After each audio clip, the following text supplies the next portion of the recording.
Welcome back to Best Spot Available. Joe DeLeone, Ryan Roberts here for A to Z Sports' NFL draft coverage. The draft cycle has officially started, and instead of doing a mock draft like I think everybody else is, we're cutting right to the most concerning questions regarding some of the biggest names in this process. We're going to do a lot of these over the course of the next few weeks. We're going to probably do a lot of these this week, but we thought it would be really intriguing, Ryan, if we jumped right into the arm length discussion. There's two prospects at two different positions that have arm length issues. One guy has a number that we know, another we don't, but it's visible and also speculated that he's got shorter arms. I'm referring to Rueben Bain, the defensive tackle from Miami. I am referring to Francis Mauigoa, the offensive lineman from Miami as well. Ryan, let's start with Francis Mauigoa. He was a tremendous right tackle for the Hurricanes this season. He was the epitome of reliable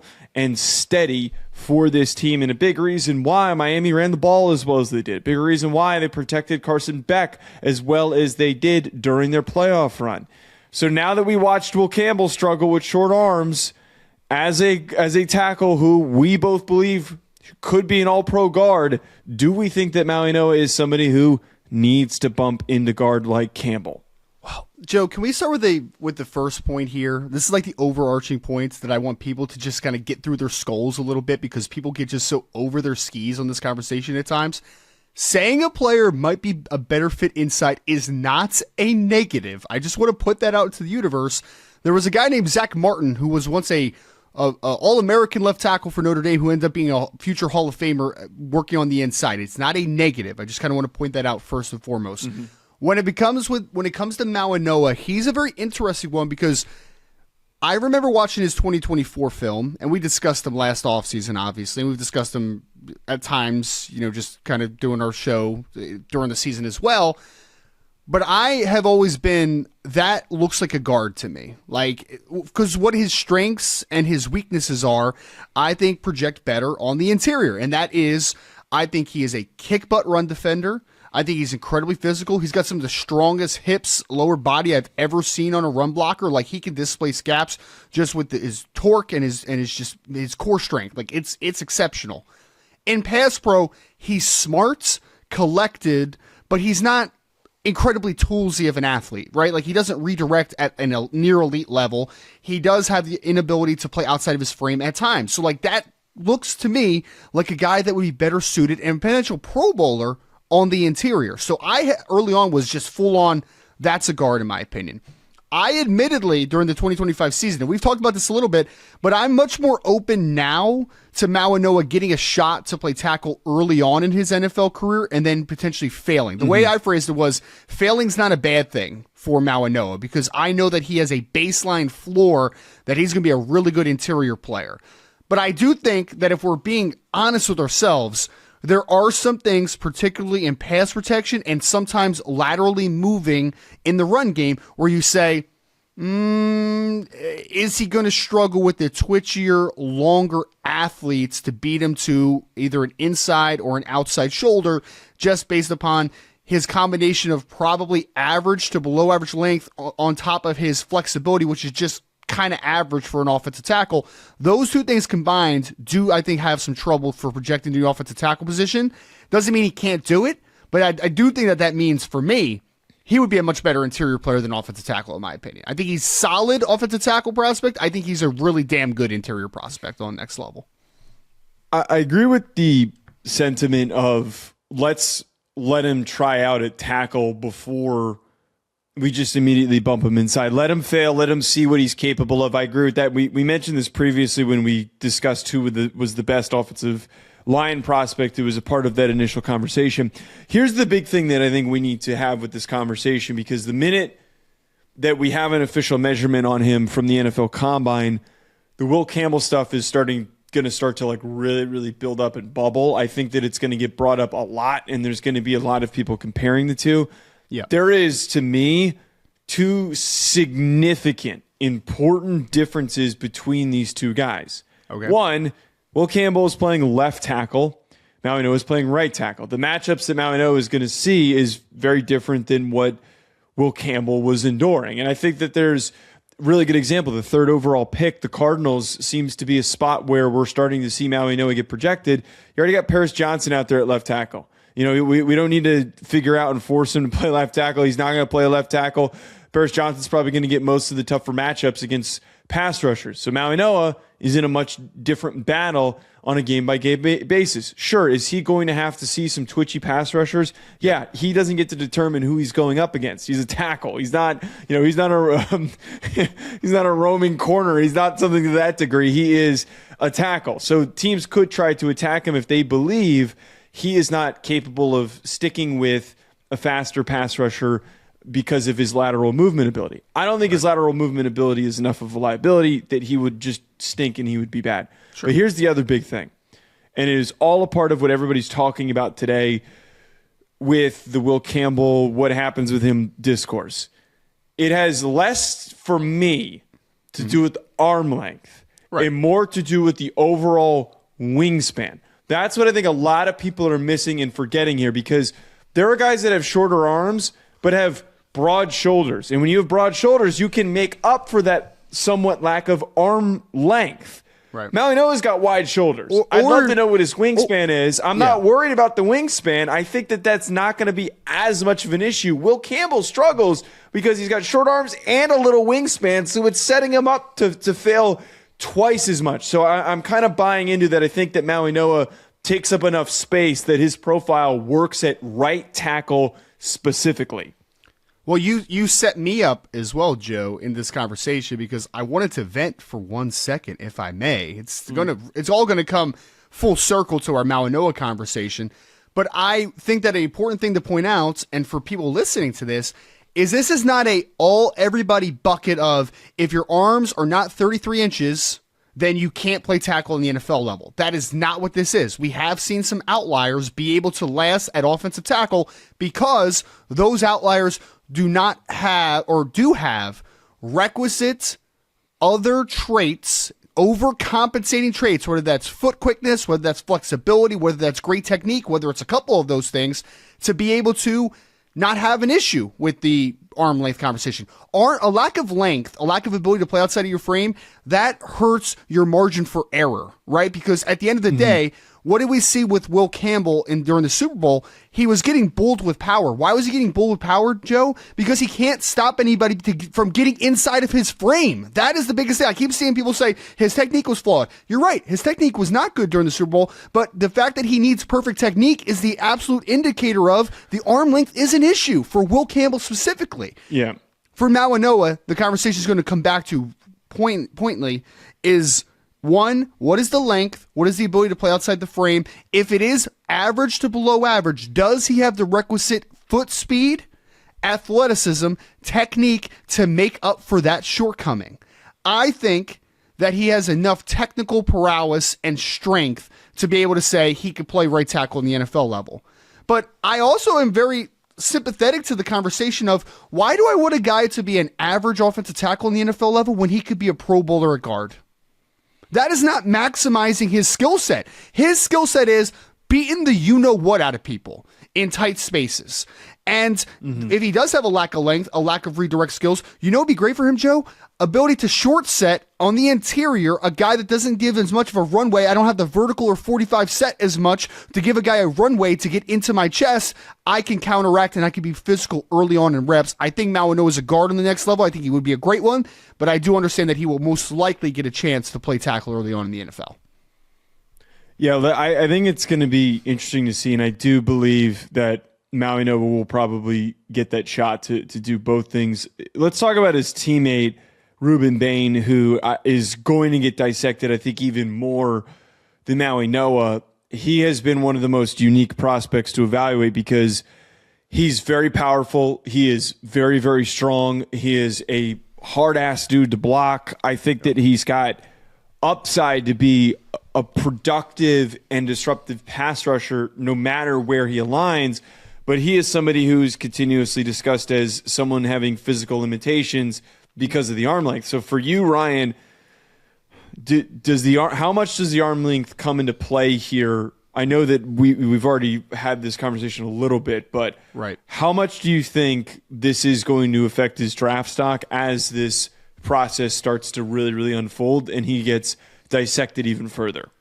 I mean, I think we're seeing it a little bit already. I mean, because there's a lot of people that would say that Rueben Bain Jr. is the best overall prospect in the draft. Like, we've seen that in the media side of things. But then we see, like, the mock draft by some of the big wigs, and we're seeing him go, like, more in, like, the 10 range than the top 5 range, right? So we are seeing it a little bit because whether Rueben Bain is good or bad on the NFL level or anything in between, Joe, he will be an outlier. Outlier does not mean a negative thing necessarily. Outlier just means that you are an atypical prospect. We have not seen his body type, his frame, his projection in the NFL be successful. We just haven't seen it like this, because we saw Dane Brugler put it out, and I had verified it as well at the time, that he has sub 31-inch arms before the season by scouts. Now, even if he gets above the 31-inch threshold, that is still well below average, man. Like, anything sub 32 is bad. Anything sub 31 is historically awful. So, like, this is a guy that is a historical outlier in the worst possible sense. Now, back to our original conversation of the offensive tackle arm length perspective. Short arms does not mean that you cannot play defensive end at a high level in the NFL level. But what it means is you better have something else overcompensating to make up for it. Rueben Bain is strong as hell. He plays really hard. He's a dense physical dude. Like, he has a floor on the NFL level to be a good player. But where I fall short of the elite blue chip conversation that people keep trying to have with Rueben Bain is I think that his closing speed is below average as well. And when you look at his missed tackle rate, when you look at his pressure to sack ratio, all those indicators of finishing plays, he lacks the ability to finish consistently. And he had some great moments in the playoffs, obviously, in that stretch. He had a great first game against Notre Dame, a couple really good early games as well. He is going to be a good player in the NFL.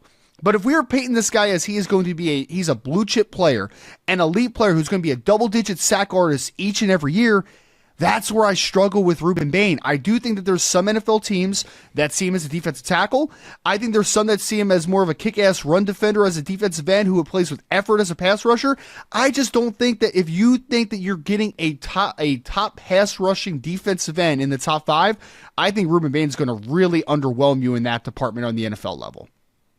Yeah, I think, first of all, to talk about his draft stock, I think that he's probably going to go closer to pick 10 just because, plain and simple, or 10 or later, plain and simple, the NFL will always overthink specific things like this. If there are any questions with a physical profile, the guys that don't have the questions are probably going to get pushed up ahead of them. David Bailey has got long arms, and he's pretty explosive, so a team that's looking for an edge rusher is going to prioritize him over Rueben Bain probably. I think you brought up the important point here. It's a lot less of an issue to me as a defender. Forget defensive tackle, edge rusher, just as a defender, the arm length discussion, than it is for a tackle. I think first and foremost, he has a much easier time to come into the NFL, start out as an edge, and if that doesn't work, they move him into the inside. That's something that can happen throughout the course of a game. They can move him around throughout the course of a game. Simple example, Micah Parsons came into the NFL. They had him playing off-ball linebacker. Yep. They moved him to just purely being a pass rusher. Hassan Reddick, they tried to get him to play off-ball linebacker, didn't have the instincts for it. They moved him to pass rusher. He ended up being a really freaking damn good pass rusher. So it's a lot easier to make that transition as things are progressing and you start to see, okay, where do guys win? That's what good defensive coordinators do, is they see what situations are these guys winning? How can I continue to set this guy up to win? I'm going to deploy him in those specific situations as continuously as possible to win plays. Right. I do get that maybe he doesn't have ridiculous closing speed, which is why he might be better in the interior. Right. But I think his power is so overwhelming and his leverage makes up for the lack of arm length. You can win with really good leverage, I think, as a pass rusher if you do a really good job of getting underneath guys' pads. Even if they're longer than you, a lot of tackles struggle to sink and to stay as low as he does. So that's where I'm not worried about the arm length to the fullest degree, is that he knows how to compensate for it with the way that he plays.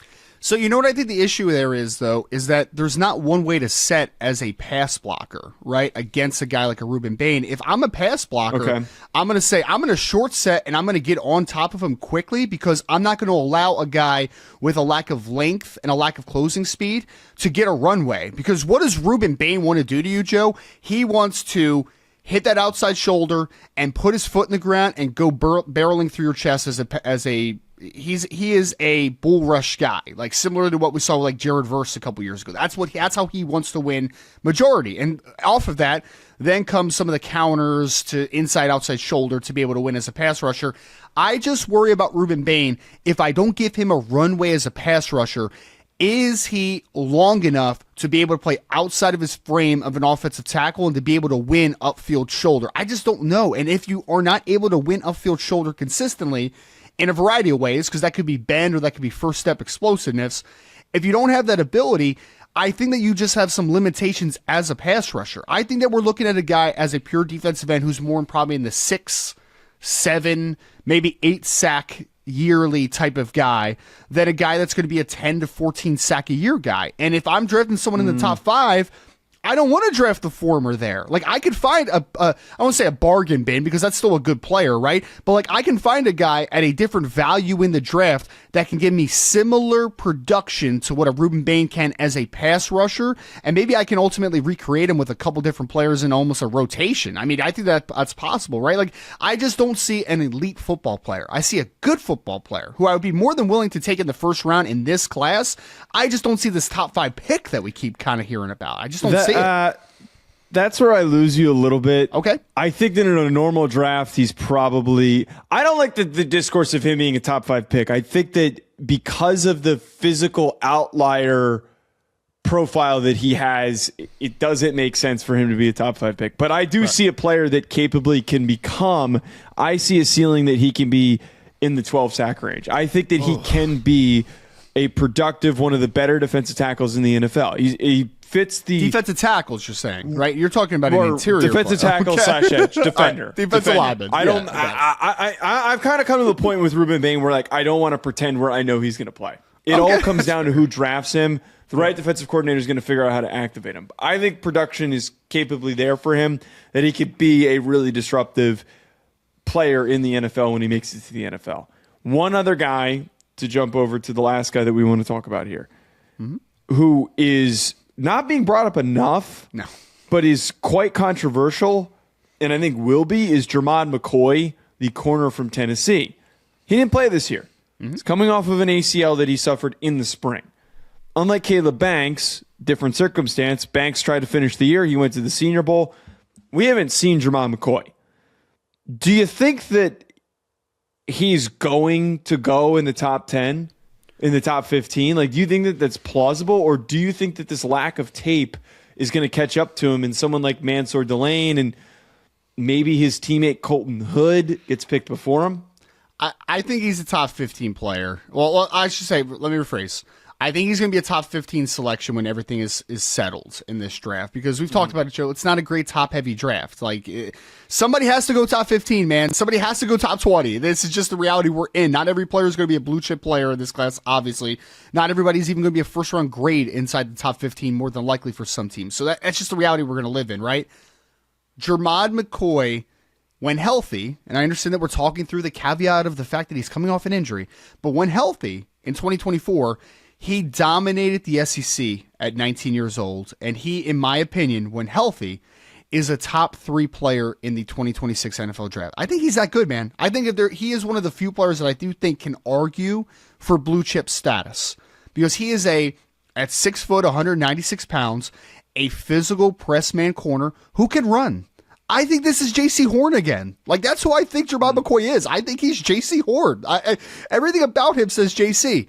Now, the question that I do have, though, is what will we see of him in this draft process? Because I was told, and again, this is kind of off-record stuff to a degree, but it's also like not fully verified, but it is of people that are somewhat in the know, that if Tennessee was making a playoff run this year, I do think we would have saw Jermod McCoy in the playoffs. Like, I do think that there's a chance that he would have been on the field, because, Joe, we're talking about an ACL injury in the spring. We're not talking about an Achilles. We're not talking about something even more serious and more dire. I know, I'm not saying ACL is nothing, but in modern medicine, ACL is not that bad anymore, especially for a 19-year-old kid, or 20 now, that hasn't had a string of injuries. Like, we're not talking about a guy whose knees are probably shot at this point because he's just had knee after issue after knee issue. We're talking about a guy who's had a one-off ACL tear. So I think he'll be fine, but I do have some questions of what will we see from him in the draft process? Will he test at the combine? I have no idea. Will he test at the pro day? I have no idea. I actually am a little hesitant that I think that he might not do anything, which is going to be troubling to some. Well, I think that actually would be a mistake. I think that would 1,000% be a mistake for him because at the end of the day, we don't have any information, and he's athletic enough that he would have tested. Here's the question I think that ultimately gets asked. If I am a scout or I'm an NFL decision maker, I'm asking, what have you been doing this whole time if you're not going to test? That's fair. What have you been doing this entire time if you're not going to show us something? Like, you're not going to go do drills during your pro day, during the combine. You can't go out there and move. That's very fair. That would be more of a concern than it would actually be proving that he's ready to go. But you brought up the most important part about all this. When he was healthy coming into the summer, he could have been argued to be the best prospect in the class. Like, I think you could argue it right now.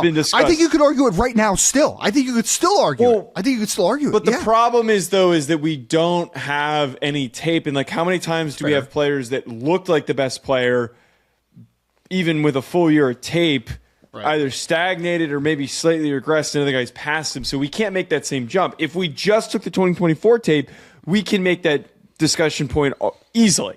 Right. He is, you said here, physically super gifted. He's fluid. He's physical. His instincts are great. When the ball's in the air, he makes a ton of plays. The one thing that I come to here with McCoy, and it comes from more of recalling how certain players with similar situations were handled during draft processes. I think of Will Johnson last year. Different player, style of player, slightly different circumstance, but barely played during 2024. And he ended up going in the second round because there was this overthink on his health. I don't believe he tested, though. So I think that McCoy has the opportunity to prevent that from happening to himself and still be a top 15 pick. Well, I would say this, too. The situations are, and I know you said it, but like the situations are very different for Will Johnson compared to Jermod McCoy. Because Will Johnson had something pop up late where it was kind of like there's a serious issue long-term health-wise for one of his knees, right? So, like, you're like, I don't know exactly what Jermod McCoy's long-term medicals look like. Like, that's a conversation we're going to have more when we're in Indianapolis in a couple weeks to talk about, hey, is this just a one-off ACL tear, or is this something where, like, there's degenerative possibilities? Anytime you hear the word degenerative in the NFL draft landscape, that's where you go like, oh, that guy's dropping. Like that's where it happens, right? Like we saw what happened with Will Johnson, to your point. Carson Strong, the quarterback out of Nevada a couple years ago, Joe, was going to go somewhere probably in the top 100, and he ended up not even being able to play in the NFL because of his degenerative knees. Like anytime you hear the word degenerative, it's like number one red flag for me outside of someone being a real a-hole off the field, right? And involved in like a bunch of legal ramifications. Like it is a bad news bear type of situation. I do not think, at least I have not been told at this point, that Jermod McCoy's medical issues are to that point. And maybe we'll find something out where it was like, okay, it was a lot worse than we initially thought. But I've done a lot of digging into the McCoy background, and like Joe, like again, I don't think everything's been verified back to his Little League days of playing football, right? His Pop Warner days. But I can't find another injury on his record, man. Like, I can't find another injury where I'm like, oh, this guy's had a bunch of knee issues. This guy's had a bunch of things continue to pop up. Like, this is not a Jordan Tyson situation, the wide receiver from Arizona State, where we're like, man, we got a long injury history here, man, on the college level. McCoy doesn't have it. McCoy has one ACL tear. And until I'm told that there's something more serious to worry about here, I am going to go in the direction of that kid was elite in 2024, and as long as he is a year and a half removed from an ACL tear and full go for his first NFL season, I'm going to draft him as an elite player. So I would personally draft him inside the top 10. I wouldn't hesitate about it, but I do think top 15 is the mark I'm going to put on him, because then we have that little run of Miami Dolphins, Dallas Cowboys. Like that's kind of the early portion of like the preteens and early teens that I think makes some sense for kind of a floor for a guy like Jermod McCoy. We'll see what happens with all three of these prospects. Make sure to hit the subscribe button if you haven't done so already, folks, because we're going to keep digging into some of these prospect question marks that need to be figured out. Combine is not that far away. There's lots that's going to happen with this draft process. Don't miss out. We'll talk to you guys later. Enjoy the rest of your week.